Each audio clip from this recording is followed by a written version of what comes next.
ನಮಸ್ಕಾರ ಸ್ನೇಹಿತರೆ. ಪ್ರಥಮ ವರ್ಷ BA ವಿದ್ಯಾರ್ಥಿಗಳಿಗೆ, BA ಮತ್ತು BCom ವಿದ್ಯಾರ್ಥಿಗಳಿಗೆ ಭಾರತದ ಸಂವಿಧಾನ, ಮಾನವ ಹಕ್ಕುಗಳು ಮತ್ತು ಪರಿಸರ ಅಧ್ಯಯನ, ಇಂಡಿಯನ್ ಕಾನ್ಸ್ಟಿಟ್ಯೂಷನ್, ಹ್ಯೂಮನ್ ರಿಸೋರ್ಸ್ ಮತ್ತು ಪರಿಸರ ಅಧ್ಯಯನ, ಈ ಸಬ್ಜೆಕ್ಟಲ್ಲಿ ಯಾವ್ದು ಇಂಪಾರ್ಟೆಂಟ್ ಇದೆ ಚಾಪ್ಟರ್, ಆ ಚಾಪ್ಟರ್ ಬಗ್ಗೆ ಇವತ್ತು ಹೇಳ್ತೀನಿ. ಬುಕ್ಸ್ ಇದ್ದರೆ ನೀವು ಪಾಯಿಂಟ್ ಮಾಡ್ಕೊಳ್ಳಿ ಸ್ನೇಹಿತರೆ. ಸೊ ಬ್ಲಾಕ್ 1ರಲ್ಲಿ ನೋಡೋದಾದರೆ ಸಂವಿಧಾನದ ಅರ್ಥ ಮತ್ತು ಪ್ರಾಮುಖ್ಯತೆ 10 or 15 ಮಾರ್ಕ್ಸಿಗೆ ಬಂದಿದೆ, ತುಂಬ ರಿಪೀಟೆಡ್ ಆಗಿ ಬಂದಿದೆ. ಇದರಲ್ಲಿ ಸಂವಿಧಾನದ ಬೆಳವಣಿಗೆನೂ ಕೇಳ್ತಾರೆ, ಜಾಸ್ತಿ ಅರ್ಥ ಮತ್ತು ಪ್ರಾಮುಖ್ಯತೆ ಕೇಳಿದ್ದಾರೆ 10 or 15 ಮಾರ್ಕ್ಸಿಗೆ. ಹಾಗಾಗಿ ಸೆಕೆಂಡ್ ಇದು ರಾಜ್ಯಗಳ ಪುನರ್ರಚನೆ ಮತ್ತು ರಾಷ್ಟ್ರೀಯ ಭಾವೈಕ್ಯತೆ ಜಾಸ್ತಿ ಬಂದಿಲ್ಲ, ನೀವು ನಿಮಗೆ ಸಮಯ ಇದ್ದರೆ ಓದ್ಕೊಳ್ಳಿ. ಹಾಗೆಯೇ ಭಾರತ ಸಂವಿಧಾನದ ರಚನೆ ಮತ್ತು ಮೂಲ ಪ್ರಸ್ತಾವನೆಗಳನ್ನು ಕೇಳಿದ್ದಾರೆ, ರಚನೆ ಮತ್ತು ಅದರ ಮೂಲಾಂಶ ಅಂತ ಕೇಳಿದ್ದಾರೆ. ಸೊ ಇದು ತುಂಬ ಇಂಪಾರ್ಟೆಂಟ್ ಆಗಿದೆ. ಹಾಗೆಯೇ ಭಾರತ ಸಂವಿಧಾನದ ಲಕ್ಷಣಗಳು, ಸಂವಿಧಾನದ ತಿದ್ದುಪಡಿ ವಿಧಾನಗಳನ್ನು ಕೇಳಿದ್ದು ಕಡಿಮೆ, ಭಾರತ ಸಂವಿಧಾನದ ಪ್ರಮುಖ ಲಕ್ಷಣಗಳು 10 to 15 ಮಾರ್ಕ್ಸಿಗೆ ಕೇಳಿದ್ದಾರೆ. ಹಾಗೆಯೇ ಬ್ಲಾಕ್ 1ರಲ್ಲಿ ಮೂಲಭೂತ ಹಕ್ಕುಗಳು ಮತ್ತು ಕರ್ತವ್ಯಗಳು ತುಂಬ ಇಂಪಾರ್ಟೆಂಟ್ ಆಗಿದೆ. ಅದರಲ್ಲಿ ಮಹಿಳೆಯರ, ಭಾರತ ಸಂವಿಧಾನದಲ್ಲಿ ಮಹಿಳೆಯರಿಗೆ ಮೂಲಭೂತ ಹಕ್ಕುಗಳು ಮತ್ತು ಕರ್ತವ್ಯಗಳು ಯಾವುದಿದೆ ಅಂತ ಸ್ಪೆಷಲಾಗಿ ಮಹಿಳೆಯರು ಇಲ್ಲ ಅಲ್ಪಸಂಖ್ಯಾತರ ಬಗ್ಗೆ ಮೂಲಭೂತ ಹಕ್ಕುಗಳು ಮತ್ತು ಕರ್ತವ್ಯಗಳೇನು ಅಂತ ಕೇಳಿರೋದಿದೆ 5 to 10 ಮಾರ್ಕ್ಸಿಗೆ. ಸೊ ಇದು ಇಂಪಾರ್ಟೆಂಟ್. ಹಾಗೆಯೇ ರಾಜ್ಯ ನೀತಿ ನಿರ್ದೇಶಕ ತತ್ವಗಳು ಕೂಡ ತುಂಬ ಇಂಪಾರ್ಟೆಂಟ್ ಇದೆ ಈ ಚಾಪ್ಟರ್ಲಿ, ಉಳಿದದನ್ನು ನೀವು ಬಿಡಬಹುದು. ರಾಜ್ಯ ನಿರ್ದೇಶಕ ತತ್ವಗಳ ಬಗ್ಗೆ ಸ್ವಲ್ಪ ಓದ್ಕೊಳ್ಳಿ. ಹಾಗೆಯೇ ಬ್ಲಾಕ್ 2ಗೆ ಹೋಗೋದಾದರೆ ಕೇಂದ್ರದ ಸಂಸತ್ತು, ಅದರಲ್ಲಿ ಮೇಯ್ನಾಗಿ ನಿಮಗೆ ಕೇಳೋದು ಲೋಕಸಭೆ ಅಥವಾ ರಾಜ್ಯಸಭೆ. ಲೋಕಸಭೆ ಅನ್ನುವಂಥ ಈ ಕ್ವಶನನ್ನು ತುಂಬ ಸಲ 5 ಮಾರ್ಕ್ಸಿಗೆ ಕೇಳಿದ್ದಾರೆ. ಸೊ ಕೇಂದ್ರದ ಸಂಸತ್ತು ಅಥವಾ ಬರೀ ಸಂಸತ್ತು ಅಂತ ಕೇಳಿರ್ತಾರೆ, ಇಲ್ಲ ಲೋಕಸಭೆ ಅಥವಾ ರಾಜ್ಯಸಭೆ. ಜಾಸ್ತಿ ಕೇಳಿರುವಂಥದ್ದು ಲೋಕಸಭೆ, 5 ಮಾರ್ಕ್ಸಿಗೆ ಕೇಳಿದ್ದಾರೆ. ಸೊ ಇದೊಂದು ಇಂಪಾರ್ಟೆಂಟ್ ಇದೆ. ಹಾಗೆ ಇನ್ನೊಂದು ವೆರಿ ಇಂಪಾರ್ಟೆಂಟ್ ಕ್ವಶನ್ಸ್ ಅಂದರೆ ಒಂದೇ ರಾಷ್ಟ್ರಾಧ್ಯಕ್ಷರು ಅಂತ ಕೇಳಬಹುದು, ಇಲ್ಲ ಪ್ರಧಾನಮಂತ್ರಿ ಅಂತ ಕೇಳಬಹುದು. ಇವರಿಬ್ಬರದ್ದು ಕೇಳಿರ್ತಾರೆ. ಸೊ ಇವರ ಅಧಿಕಾರ ಅವಧಿ ಏನು, ಅರ್ಹತೆಗಳೇನು, ಹಾಗೆ ಅವರ ಕಾರ್ಯಗಳೇನು ಅಷ್ಟನ್ನು ಕೇಳಿರ್ತಾರೆ, ಆಯಿತಾ. ಸೊ ರಾಷ್ಟ್ರಾಧ್ಯಕ್ಷರು ಮತ್ತು ಪ್ರಧಾನಮಂತ್ರಿ ಮತ್ತು ಮಂತ್ರಿಮಂಡಲ. ಸೊ ಇದು 3 ಕೂಡ ನೀವು ಓದ್ಕೊಳ್ಳೇಬೇಕು. ಇದು 10 or 5 or 15 ಮಾರ್ಕ್ಸಿಗೆ ಬಂದೇ ಬರುವಂತಹ ಕ್ವಶನ್, ಬ್ಲಾಕ್ 2ಅಲ್ಲಿ ಓದ್ಕೊಳ್ಳೇಬೇಕು. ಹಾಗೆಯೇ ಉಚ್ಚ ನ್ಯಾಯಾಲಯ ಅಥವಾ ಸರ್ವೋಚ್ಚ ನ್ಯಾಯಾಲಯ, ಇದ್ರ ಬಗ್ಗೆ ಸಮಯ ಇದ್ದರೆ ಓದ್ಕೊಳ್ಳಿ. ಹಾಗೆಯೇ ರಾಜ್ಯಪಾಲರು ಅಂತ ಬರುತ್ತೆ.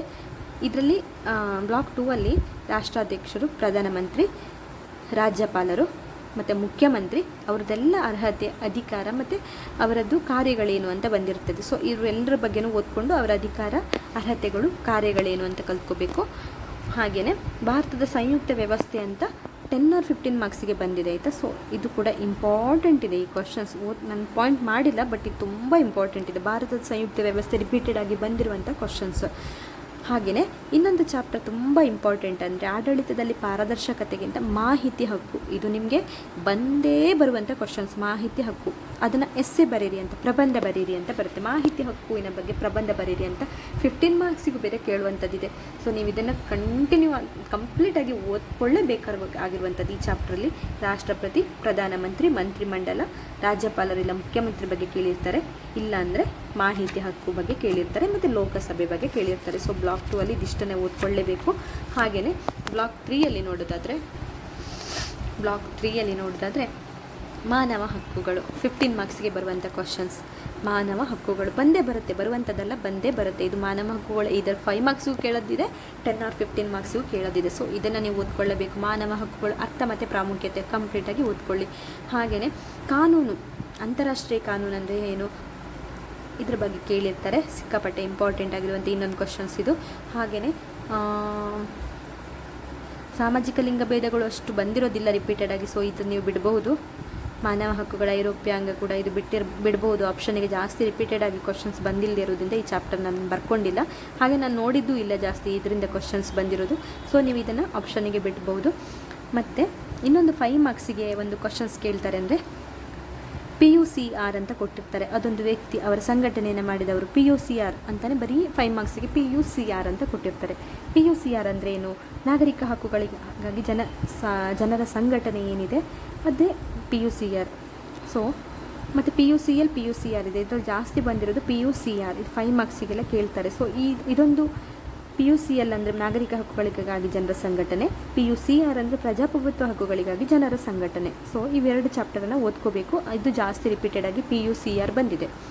ಹಾಗೆಯೇ ಮಾನವ ಹಕ್ಕುಗಳು, ಇವಾಗಲ ಹೇಳಿದಂತೆ ಹಕ್ಕುಗಳಲ್ಲಿ ಅಲ್ಪಸಂಖ್ಯಾತರ ಸಮಿತಿ ಅಂತ ಸಪ್ರೇಟಾಗಿ 5 ಮಾರ್ಕ್ಸ್ 10 ಮಾರ್ಕ್ಸಿಗೆ ಕೇಳಿರ್ತಾರೆ. ಸೊ ಇದೊಂದು ಓದ್ಕೊಳ್ಳಿ. ಹಾಗೆಯೇ ಬ್ಲಾಕ್ 4ಗೆ ಹೋಗೋದಾದರೆ ಇದೊಂದು ಚಾಪ್ಟರ್ ತುಂಬ ಇಂಪಾರ್ಟೆಂಟ್ ಇದೆ. ಪರಿಸರ ಅಧ್ಯಯನದ ಅರ್ಥ ಮತ್ತು ವ್ಯಾಪ್ತಿ. ಈ ICHR ಸಬ್ಜೆಕ್ಟಲ್ಲಿ ತುಂಬ ಈಸಿ ಇದೆ.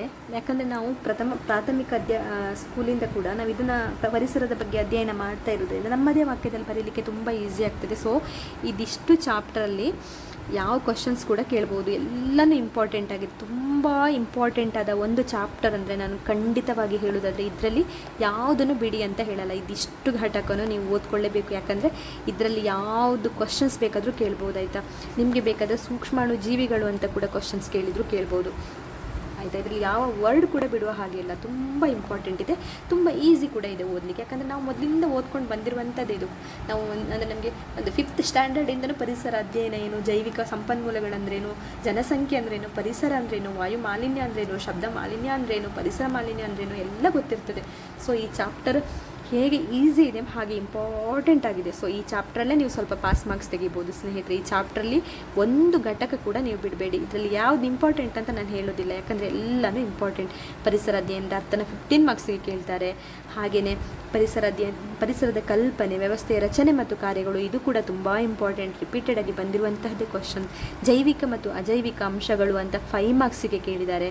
ಹಾಗೆಯೇ 10 ಮಾರ್ಕ್ಸಿಗೆ ಜೈವಿಕ ಸಂಪನ್ಮೂಲಗಳು ಅಂತ 10 or 15 ಮಾರ್ಕ್ಸಿಗೂ ಕೂಡ ಕೇಳಿದ್ದಿದೆ.